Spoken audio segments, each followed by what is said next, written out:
और बड़ी खबर के साथ शुरुआत इस बुलेटिन की करेंगे। तेलंगाना में सीएम सुक्कू का भव्य स्वागत। इस वक्त की बड़ी खबर, कांग्रेस के कार्यक्रम में उन्होंने शिरकत की है। इस वक्त की बड़ी खबर, दिग्गजों ने सीएम सुक्कू का स्वागत किया है। तो बड़ी जानकारी, दिल्ली में भी सीएम सुक्कू का जो कार्यक्रम है, तो तेलंगाना में सीएम सुक्कू का भव्य स्वागत, ये इस वक्त की बड़ी खबर आपको बता रहे हैं। कांग्रेस के कार्यक्रम में शिरकत की है, तो दिग्गजों ने सीएम सुक्कू का स्वागत किया है। भव्य स्वागत उनका किया गया। दिल्ली में भी सीएम सुक्कू का कार्यक्रम रहने वाला है। इस वक्त की बड़ी खबर आपको बता रहे हैं, तेलंगाना में सीएम सुक्कू का भव्य स्वागत हुआ है। कांग्रेस के कार्यक्रम में शिरकत उन्होंने की है। इस वक्त की बड़ी खबर आपको बता रहे हैं, कांग्रेस दिग्गजों ने सीएम सुक्कू का भव्य स्वागत किया है। इस वक्त की बड़ी खबर, दिल्ली में भी सीएम सुक्कू का कार्यक्रम रहने वाला है। इस वक्त की बड़ी खबर आपको बता रहे हैं, तेलंगाना में सीएम सुक्कू कांग्रेस कार्यक्रम में शिरकत करने पहुंचे, जहां पर उनका भव्य स्वागत पटका पहनाकर और फूलों के साथ वहां पर किया गया। दिल्ली में भी सीएम सुक्कू का कार्यक्रम रहने वाला है। तो बता दें आपको, इस वक्त की बड़ी खबर आपको बता रहे, कांग्रेस के कार्यक्रम में शिरकत की उन्होंने, दिग्गजों ने सीएम सुक्कू का भव्य स्वागत किया।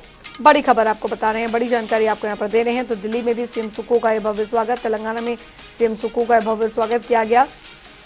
तो कांग्रेस के कार्यक्रम में शिरकत करने वहां पर पहुंचे थे मुख्यमंत्री सुखविंदर सिंह सुक्खू। दिग्गजों ने सीएम सुक्कू का स्वागत किया। तेलंगाना उनका दौरा बेहद महत्वपूर्ण वहां पर रहा, और दिल्ली में भी अब उनका एक कार्यक्रम जो है वो यहाँ पर रहने वाला है। तो बेहद बड़ी खबर आपको यहाँ पर बता रहे हैं। जब मैं यहाँ आ रहा था, सुबह 4 बजे मुझे राहुल गांधी जी का फोन आया। उन्होंने कहा कि आप तेलंगाना जा रहे हैं, और मेरी सोनिया जी से बात हुई है। आपने तेलंगाना के राज्य को यह कहना है कि हिमाचल प्रदेश में जो हमने कहा वो हमने किया।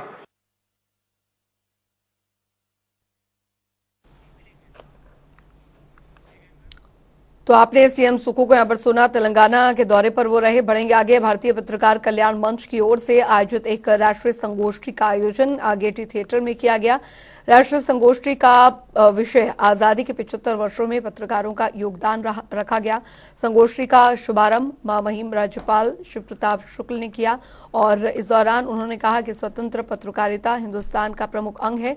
राज्यपाल ने पत्रकारों का आह्वान करते हुए कहा कि हिमाचल को देवभूमि बनाने के लिए और अधिक संघर्ष करना पड़ेगा और नशे की कुरीतियों को खत्म करना होगा।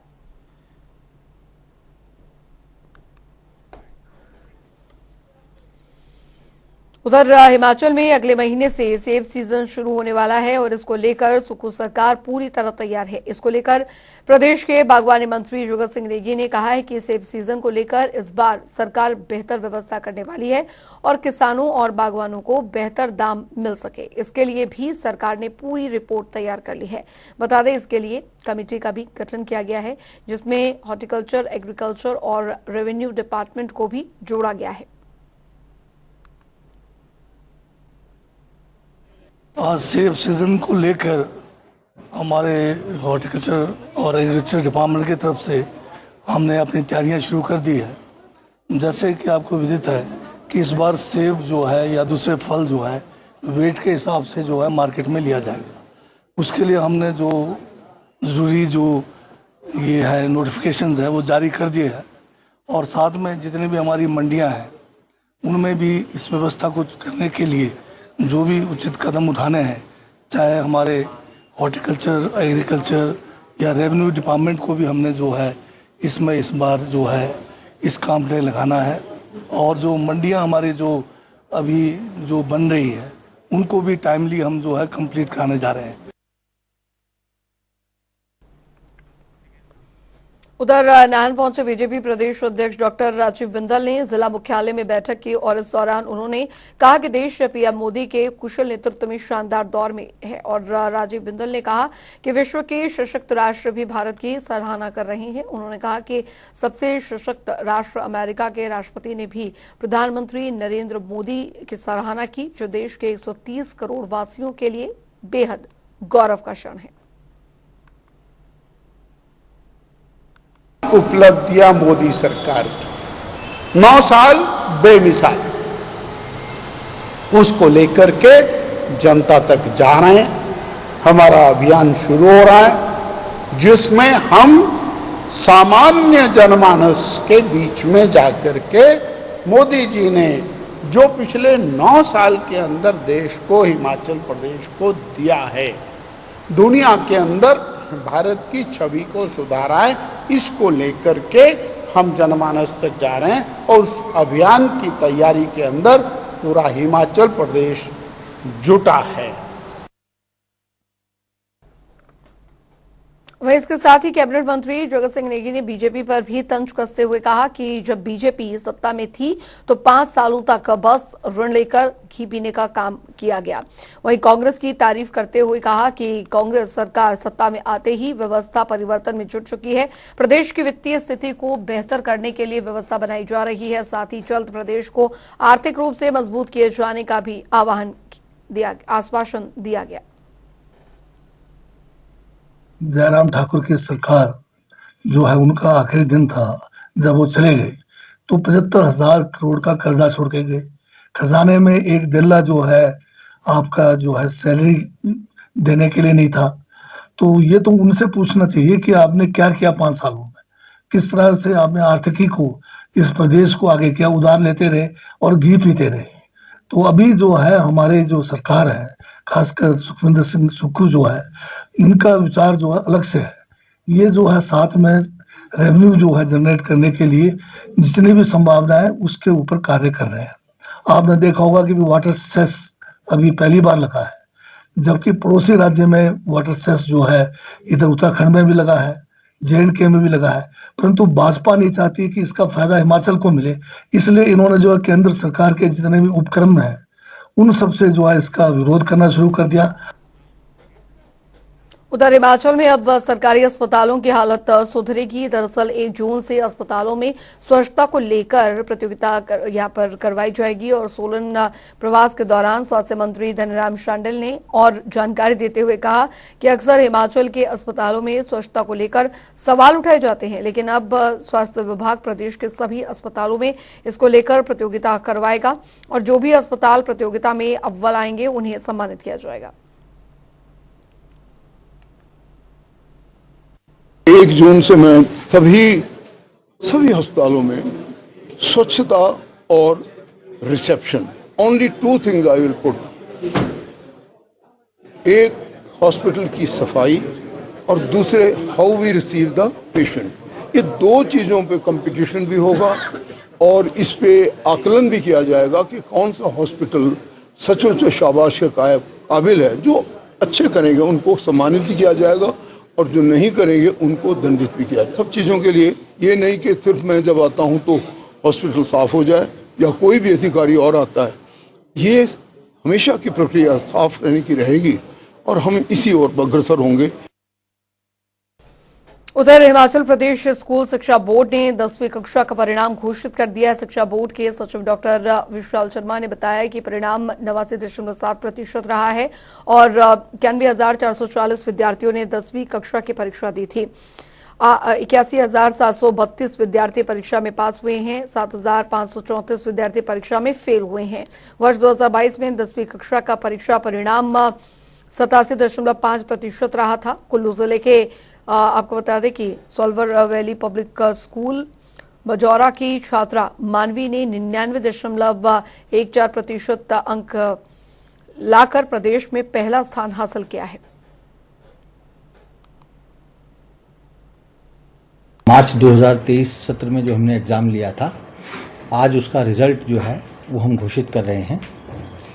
आपको बताना चाहूँगा कि इसमें कुल 91,440 91,440 छात्र अपेयर हुए थे, जिसमें से 81,732 81,732 बच्चे जो हैं वो पास हुए हैं। कुल रिज़ल्ट जो है इसमें 89.7% रहा है, जो कि पिछले साल के मुकाबले अगर हम 2022 का रिज़ल्ट देखें तो 22 का रिज़ल्ट था 87.5, तो लगभग 2% इस बार जो रिजल्ट है वो हमारा ज़्यादा अच्छा रहा है। टॉप 10 मेरिट लिस्ट में कुल 79 छात्रों ने कब्जा किया है। इनमें से टॉप 10 में स्थान पाने वाले 32 छात्र हमीरपुर जिले के विभिन्न स्कूलों के हैं। इसी तरह 21 सरकारी स्कूलों के 3 छात्र और 19 छात्राओं ने मेरिट में स्थान हासिल किया है, जबकि 37 निजी स्कूलों के 15 लड़के और 42 लड़कियां मेरिट में हैं। तस्वीरों में देखिए खुशी का माहौल किस तरीके से बना हुआ है। ये पूरा जो श्रेय है वो मेरे स्कूल के टीचर्स, मेरे पेरेंट्स को जाता है एंड मैं बहुत ज़्यादा खुश हूँ। तो टीचर्स को मैं थैंक यू बोलना चाहूँगी बहुत सारा, और मैं बड़े होके प्रोफेसर बनना चाहती हूँ। I really wanted to be a professor. So सबने तो सिर्फ व्हाट्सएप, क्योंकि व्हाट्सएप पे हमारा ग्रुप था स्कूल का, तो वहीं से होमवर्क जो हमारे टीचर्स पीडीएफ एक्स्ट्रा सेंड करते थे हमें होमवर्क के रिलेटेड, सो वही यूज़ करते थे, उससे ज़्यादा नहीं। यस सर, मैंने कभी इंस्टा फेसबुक ये सब नहीं किया, सिर्फ ग्रुप व्हाट्सएप पे जो हमारा होमवर्क आता था वही उसी पे यूज़ किया मैंने व्हाट्सएप पे सर। और इस बीच एक बड़ी खबर आ रही है, वो आपको बताने जा रहे हैं। तो बड़ी खबर, बड़ी जानकारी आपको बता दें आ रही है। नॉन प्रैक्टिसिंग अलाउंस की सुविधा बंद, ये इस वक्त की बड़ी खबर। एनपीए बंद करने के फैसले से नाराज है डॉक्टर्स, तो प्रशासन के खिलाफ लामबंद हो गए हैं डॉक्टर्स। ये इस वक्त की बड़ी खबर। वित्तीय स्थिति के चलते बंद किया था एनपीए और अब इस फैसले का विरोध हो रहा है। डॉक्टर्स ने आपातकालीन बैठक का आयोजन किया है। ये इस वक्त की बड़ी खबर आ रही है। नॉन प्रैक्टिसिंग अलाउंस की सुविधा बंद कर दी गई है, इस वक्त की बड़ी खबर। एनपीए बंद करने के फैसले से डॉक्टर्स जो है वो बेहद नाराज है। इस वक्त की बड़ी खबर, बड़ी जानकारी आपको यहां पर दे रहे हैं।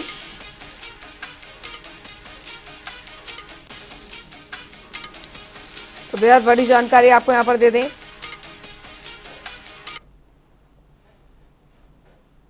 तो नॉन प्रैक्टिसिंग अलाउंस की सुविधा जो है वो बंद हो गई, जिसकी वजह से डॉक्टर्स जो है वो काफी ज्यादा आक्रोशित हैं। तो योजना को जाने, आपको बता दें क्या है एनपीए। निजी प्रैक्टिस नहीं करते डॉक्टर्स को अलाउंस मिलता है। और हिमाचल ब्यूरो चीफ विकास शर्मा हमारे साथ जुड़ गए हैं इस खबर पर जानकारी के साथ। विकास, एनपीए को बंद किए जाने का जो विरोध है डॉक्टर्स ने शुरू कर दिया, आपातकालीन बैठक बुला ली गई है। और निश्चित रूप से ये विरोध जो है वो आने वाले दिनों में एक स्ट्राइक का रूप जो है वो ले सकता है। इस तरह के संकेत डॉक्टरों की तरफ से यहाँ पर दिए गए हैं। और साथ ही जो चीजें हैं, क्योंकि वित्तीय हालात का रोना जो है वो राज्य सरकार यहाँ पर रो रही है। ऐसे में वित्तीय स्थिति कमजोर होने की बात करते हुए ये भी कहा गया कि आर्थिक संकट जो है वो बढ़ रहा है, और लिहाजा इसी के चलते जो नॉन प्रैक्टिसिंग जो अलाउंस होता है उसको जो है मद्देनजर देखते हुए अब ये सुविधा पूरी तरह से बंद कर दी गई है। बाकायदा वित्त विभाग की तरफ से जो है ये एक नोटिफिकेशन जो है कल जारी की गई, और जिसमें ये कहा गया है कि जो एलोपैथी में भर्ती होने वाले जो डॉक्टर्स होंगे या डेंटल में होंगे, आयुष वेटनरी डॉक्टर जो हैं, इनका एनपीए जो है यानी जो नॉन प्रैक्टिसिंग अलाउंस है वो उसको पूरी तरह से यहाँ पर बंद कर दिया गया। और जिसके बाद आपात बैठक जो है वो यहाँ पर बुलाई गई संघ की तरफ से, और जिसमें ये कहा गया है जो एसोसिएशन है सीएससीए जो अध्यक्ष हैं उनकी तरफ से भी ये बात कही गई है कि अब एनपीए जिस तरह से एनपीए बंद किया गया है, इसके बाद कहीं ना कहीं अब बैठकों का दौर जो है वो किया जाएगा और निश्चित रूप से आने वाले समय में विरोध इसका दर्ज किया जाएगा। लिहाजा राज्य सरकार से ये अपील है कि एक बार फिर से विचार जो है इस नोटिफिकेशन के ऊपर किया जाए, ताकि जो उनके हक हैं डॉक्टरों के वो उनको यहाँ पर दिए जाए। तो इसी को देखते हुए संकेत यही मिल रहे हैं डॉक्टरों की तरफ से कि आने वाले समय में लामबद्ध होकर और कड़ा विरोध जो है इस बात का किया जाएगा। निश्चित रूप से हड़ताल पर जाने की बात भी यहाँ पर डॉक्टरों की तरफ से बैठक में की गई। विकास, आज जो आपातकालीन बैठक होनी है वो कितने बजे होनी है? देखिए, आज का समय जो है वो हालांकि क्योंकि अभी बैठकर सब बात करेंगे, इस बैठक से पहले ही आपस में जो है वो बात की जाएगी, क्योंकि ये कहा जा रहा है कि आज एक अहम बैठक जो है वो होनी है, लेकिन सभी डॉक्टरों की उपलब्धता यहाँ पर होनी चाहिए। इस बात को सुनिश्चित यहाँ पर किया जाएगा। ये माना जा रहा है कि कभी भी 12 बजे के आसपास जो है ये बैठक का आयोजन यहाँ पर किया जा सकता है, जिसमें अहम निर्णय जो है वो आज किया जा सकता है। और देखिए, आईजीएमसी अस्पताल क्योंकि सूबे का सबसे बड़ा अस्पताल है, 4000 के आसपास जो है रोजाना पर्ची यहाँ पर बनती है, रजिस्ट्रेशन यहाँ पर लोगों का होता है। तो निश्चित रूप से जो अगर हम देखें जो कबायली इलाके हैं, जो दुर्गम क्षेत्र हैं, वहां से लोग जो है अपने इलाज के लिए यहाँ पर पहुंचते हैं। और अगर इस तरह से अगर विरोध प्रदर्शन कहीं अगर डॉक्टरों का रहता है या हड़ताल पर जाने की बात अगर यहाँ पर की जाती है डॉक्टरों की तरफ से, तो मुश्किलें जो है वो प्रशासन की यहाँ पर बढ़ सकती हैं। इलाज के लिए लोगों को दर बदर जो भटकने की बात है वो दिखती हुई यहाँ पर नजर आएगी। बहुत बहुत शुक्रिया विकास इस तमाम जानकारी के लिए। बढ़ेंगे आगे। हिमाचल प्रदेश पुलिस प्रमुख संजय कुंडू प्रेस वार्ता की और इस दौरान उन्होंने बताया कि हिमाचल प्रदेश की पुलिस आज देश भर में नंबर 1 पर है और इंटेलिजेंस ट्रैफिक का मैनेजमेंट में सबसे आगे है। उन्होंने कहा कि अभी हिमाचल में 42 ITMS है, जबकि इनको बढ़ाकर 150 किया जा रहा है। बता दें आपको कि कुल्लू में तत्कालीन SP गौरव सिंह ने पहला ITMS स्थापित किया था और आज हिमाचल की टीम पूरे देश में नंबर 1 पर है।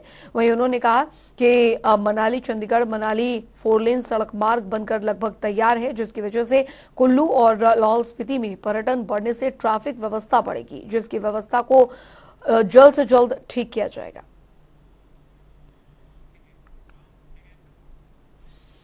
उधर सोलन में नेहरू युवा केंद्र की ओर से आपको बता दें कि श्वेत कॉलेज में युवा उत्सव का आयोजन किया गया, जिसमें सांसद सुरेश कश्यप बतौर मुख्य अतिथि पहुंचे। इस दौरान विभिन्न प्रतियोगिताओं ने कई प्रतिस्पर्धाओं में भाग लिया और इस दौरान सुरेश कश्यप ने कहा कि आजादी के 75 वर्ष पूरे होने पर देश भर में ऐसे कार्यक्रमों का आयोजन हो रहा है। इससे युवाओं की प्रतिभा को बाहर निकालने और निखारने में सहयोग मिलता है। युवा केंद्र द्वारा जिला स्तरीय युवा महोत्सव का आयोजन किया गया और जिसमें कि विभिन्न विषयों के ऊपर हमारे प्रतिभागी हिस्सा ले रहे हैं। इस बार का विषय पंच प्रण या 5 संकल्प जो माननीय मोदी जी ने आज़ादी के 75 वर्ष पूरे होने के अवसर पर लाल किले से कहे, और इसी विषय को लेकर यहाँ प्रतिभागी अपने विचार रख रहे हैं। उधर पौंटा साहिब में बागरन पुल लोगों के लिए जी का जंजाल बन गया है। वहीं अब पौंटा के विधायक सुखराम चौधरी ने बागरन पुल की मरम्मत के जल्द पूरा होने का आश्वासन दिया है। बता दें कि ये काम पिछले 6 महीनों से चल रहा है और लोगों को भले ही समस्याएं झेलनी पड़ रही हैं, लेकिन विधायक सुखराम चौधरी ने इस समस्या का समाधान होने का आश्वासन दिया। ये ब्रिज बहुत पुराना हो गया था, इसके जो है बेरिंग बदलने थे, नहीं तो वो जो है लचक नहीं आ रही थी उसमें। 1,25,00,000 रुपया मैंने आदरणीय जयराम ठाकुर जी की सरकार के समय में स्वीकृत किया था, टेंडर भी लगाती थी, आजकल काम चला है। और मैंने भी विभाग से कहा है, से मेरी बात हुई, एससी साहब को मैंने व्यक्तिगत कहा है कि जल्दी से जल्दी काम कंप्लीट करें, बरसात शुरू होने वाली है ताकि लोगों को राहत मिल सके। उधर मंडी जिले के पंडो और साथ ही लाडजी डैम में इससे पानी छोड़ा गया है। इसको लेकर जिला प्रशासन ने अलर्ट जारी किया है। जिला प्रशासन ने लोगों से ब्यास नदी के किनारे न जाने की अपील भी की है। आपको बता दें कि एडीएम मंडी अश्विनी कुमार ने बताया है कि दरअसल पिछले कुछ दिनों से मौसम लगातार साफ बना हुआ था और इस कारण पहाड़ों पर गिरी बर्फ काफी तेजी से पिघल रही है। ये सारा पानी ब्यास नदी में आ रहा है और ब्यास नदी पर पंडो और साथ ही लाडजी में 2 बांध बनाए गए हैं, जिनसे कि जिनके जलस्तर में इजाफा हो गया और इसी बात का ध्यान में रखते हुए पंडो और लाडजी डैम से पानी छोड़ा गया।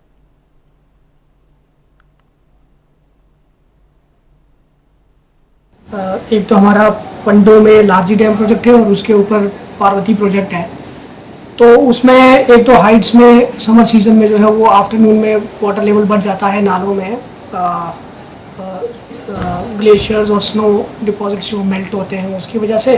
और दूसरा अभी लेटेस्ट जो है वो लाडजी डैम वालों से हमें पता लगा कि वहाँ पे कुछ टेस्टिंग भी चल रही है। तो आज सुबह मॉर्निंग जो है वो टेस्टिंग के लिए उन्होंने पानी छोड़ा था और इसके लिए स्टैंडर्ड प्रोटोकॉल जो है वो जो ऑलरेडी एस्टेब्लिश्ड है।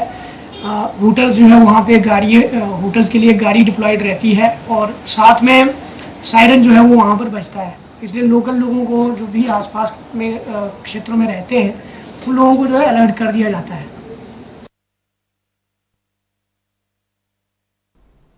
वहीं हिमाचल में शिक्षा का स्तर सुधारने को लेकर सरकार ने लेकर प्रशासन बड़े बड़े दावे करता है, लेकिन जमीनी हकीकत क्या है ये तो सिरमौर के गिरिपार क्षेत्र के वरिष्ठ माध्यमिक पाठशाला कोटा का तस्वीरें जो हैं वो बता रही हैं। कहीं दरारें तो कहीं गिरता प्लास्टर तो कहीं स्कूल के पास से गुजरती सड़क, सबकी हालत खस्ता है, जिसके साए में बच्चे पढ़ने को मजबूर हैं। बता दें 2015 में नए स्कूल की इमारत स्कूल को सौंपी गई थी, लेकिन अब तक स्कूल पूरी तरह से नहीं बन पाया। छोटे छोटे जो बच्चे हैं जान हथेली पर रखकर स्कूल आ रहे हैं, लेकिन प्रशासन के जिम्मेदार अधिकारी हाथों पर हाथ रखकर किसी बड़ी घटना का इंतजार कर रहे हैं। तभी तो प्रशासन के अधिकारियों का जो ध्यान है वो इस समस्या पर नहीं गया। समस्याएं हैं जिनका समाधान जो है वो समय पर होना चाहिए। जैसे मैंने देखा यहाँ पे कि एक हमारे यहाँ पे जो रिटेनिंग वॉल है वो बहुत ही टूटी हुई है और लगभग जो है उसकी हाइट जो है बहुत ज़्यादा है। तो अगर कोई भी बच्चा जो है वो खेलता हुआ या अनजाने में कहीं उधर से निकलता है और कोई अनहोनी घटना घटती है तो फिर मैं समझता हूँ इसके लिए जो है वो फिर प्रशासन ही जिम्मेदार होगा। है तो मेरा निवेदन रहेगा सरकार से कि बच्चों की सुरक्षा के लिए, बच्चों के बैठने के लिए जो है वो उचित व्यवस्था करने के लिए जो है वो उचित कदम उठाए। हमारे स्कूल में डंगा गिरा हुआ है पिछले बरसात में, अभी तक इसे ठीक नहीं कराया गया है। तो मेरा सरकार से निवेदन है कि आप इस डंगे को जल्दी से जल्दी लगा दें। हमारे विद्यालय की हालत बहुत ही खराब है। यहाँ पर पिछले 1-2 साल में बरसात के मौसम में यहाँ पर हमारी सुरक्षा दीवार नीचे गिर चुकी है, जिसके कारण प्रत्येक विद्यार्थी को यहाँ पर असुरक्षित महसूस होते हैं। हमारे स्कूल में जो कमरे हैं उनकी स्थिति ठीक नहीं है, छतें टूटी हुई है और छतों से पानी आता है। इसीलिए हम सरकार से कहना चाहते हैं कि हमारा स्कूल ठीक है। उधर शिमला की वादियों में इमारत के रूप में कई मोती, आपको बता दें जो मोती हैं छिपे हुए हैं और इन्हीं में से एक है बेंटली कैसल। आपको बता दें कि प्रदेश सरकार की पहल पर अब इसमें शाम के वक्त लाइट एंड साउंड शो भी शुरू किया जा चुका है। देखिए इतिहास की रोशनी बिखेरते बेंटली कैसल के ऊपर आधारित ये खास रिपोर्ट। शिमला की कहानी बेंटली कैसल की जुबानी। पेड़ों को कोई नुकसान नहीं होगा। शादी के ठीक पहले मुझे दरभंगा महाराजा के हाथों सौंप दिया गया। शिमला हिमाचल का वो शहर जो अपने अंदर इतिहास के अनमोल पल को समेटे हुए है। जो भी शिमला आता है वो यहीं का होकर रह जाता है और खूबसूरत शिमला के अनमोल इतिहास के बारे में जानना चाहता है। ऐसे में प्रदेश की सुक्कू सरकार पर्यटकों के लिए एक खास योजना लेकर आई है। शिमला का ये खूबसूरत इतिहास अब ऐतिहासिक भवन बेंटली कैसल में लाइट एंड साउंड शो के जरिए दिखाया जाएगा। अपने पति द्वारा छोड़ दी गई या पति से दूर रह रही ऐसी शादीशुदा औरतें आती थी जो मैदानों की तपती धूप और अपने पतियों दोनों से ही छुटकारा चाहती थी। उप मुख्यमंत्री मुकेश अग्निहोत्री ने परिवार समेत इस लाइट एंड साउंड शो का उद्घाटन किया, जिसमें 2 शिफ्टों के आधे घंटे के शो दिखाए जाएंगे। मैंने शिमला म्युनिसिपैलिटी को वचन दिया था कि प्रॉपर्टी के भीतर लगे देवदार के विशाल पेड़ों को कोई नुकसान नहीं होगा। आपको बताते हैं कि शो में कौन कौन से किस्से आपको दिखाए जाएंगे।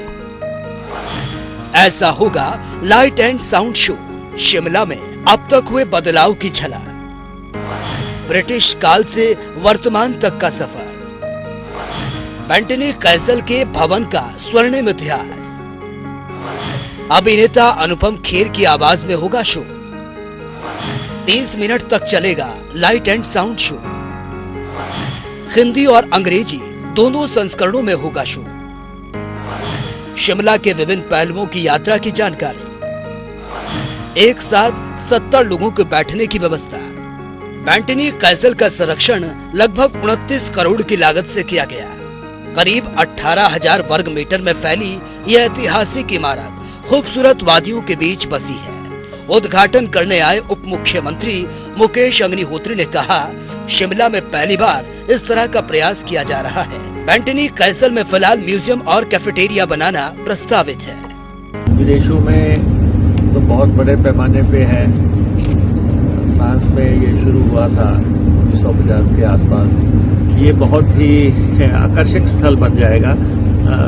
बाहर से ये तैयार हो गया है और थीम आपने जो शिमला में कैसे रेल आई, कैसे यहाँ पे याद हुआ, शिमला कैसे बना, ये सारी चीज़ें जो है आपके सामने प्रस्तुत करने की कोशिश हो रही है। और ये प्रॉपर्टी एक अनूठी प्रॉपर्टी साबित होगी आने वाले समय। पहाड़ों की राजधानी शिमला का इतिहास अपने आप में एक युग की तरह है। उत्तर में हिमालय की 7 पहाड़ियां हो या दक्षिण की हरी भरी घाटियां, ओक और देवदार के जंगलों के बीच बसी यह हिमाचल की राजधानी है ही ऐसी जिसके अतीत से हर कोई रूबरू होना चाहता है। प्रदेश सरकार का यह प्रयास शिमला के स्थानीय लोगों के लिए रोजगार उत्पन्न करने के साथ साथ पर्यटकों के लिए बेंटनी कैसल के तौर पर एक आकर्षक स्थल बनकर उभरेगा। जनता टीवी के लिए शिमला से विकास शर्मा की रिपोर्ट। आज कालका शिमला रेलवे लाइन यूनेस्को की विश्व धरोहर सूची में। और चलिए इसी के साथ इस बुलेटिन में अभी के लिए फिलहाल इतना ही। वक्त है छोटे से ब्रेक का।